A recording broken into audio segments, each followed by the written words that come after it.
Sun Tzu on the Art of War, the oldest military treatise in the world. Part 2, Waging War. 1.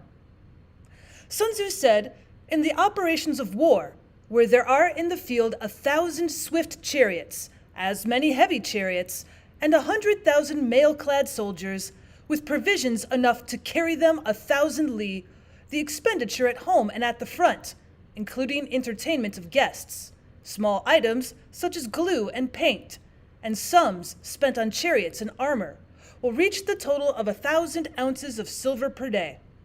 Such is the cost of raising an army of 100,000 men." 2. When you engage in actual fighting, if victory is long in coming, then men's weapons will grow dull and their ardor will be damped. If you lay siege to a town, you will exhaust your strength. 3. Again, if the campaign is protracted, the resources of the state will not be equal to the strain. 4. Now, when your weapons are dulled, your ardor damped, your strength exhausted, and your treasure spent, other chieftains will spring up to take advantage of your extremity. Then no man, however wise, will be able to avert the consequences that must ensue. 5. Thus, though we have heard of stupid haste in war, cleverness has never been seen associated with long delays. 6.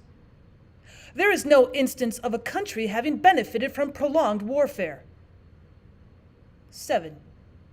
It is only one who is thoroughly acquainted with the evils of war that can thoroughly understand the profitable way of carrying it on.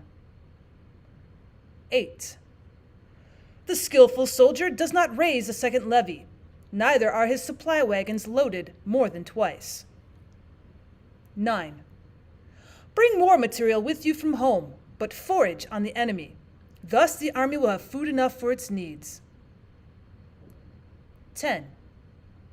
Poverty of the state exchequer causes an army to be maintained by contributions from a distance.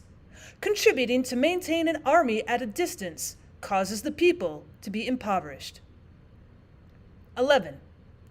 On the other hand, the proximity of an army causes prices to go up, and high prices cause the people's substance to be drained away. 12. When their substance is drained away, the peasantry will be afflicted by heavy exactions. 13 and 14. With this loss of substance and exhaustion of strength, the homes of the people will be stripped bare, and 3/10 of their income will be dissipated, while government expenses for broken chariots, worn-out horses, breastplates and helmets, bows and arrows, spears and shields, protective mantles, draught oxen, and heavy wagons will amount to 4/10 of its total revenue. 15. Hence, a wise general makes a point of foraging on the enemy. 1 cartload of the enemy's provisions is equivalent to 20 of one's own, and likewise, a single picule of his provender is equivalent to 20 from one's own store. 16.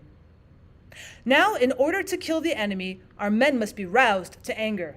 That there may be advantage from defeating the enemy, they must have their rewards. 17. Therefore, in chariot fighting, when 10 or more chariots have been taken, those should be rewarded who took the first. Our own flags should be substituted for those of the enemy, and the chariots mingled and used in conjunction with ours. The captured soldiers should be kindly treated and kept. 18. This is called using the conquered foe to augment one's own strength. 19. In war, then, let your great object be victory, not lengthy campaigns. 20. Thus it may be known that the leader of armies is the arbiter of the people's fate, the man on whom it depends whether the nation shall be in peace or in peril.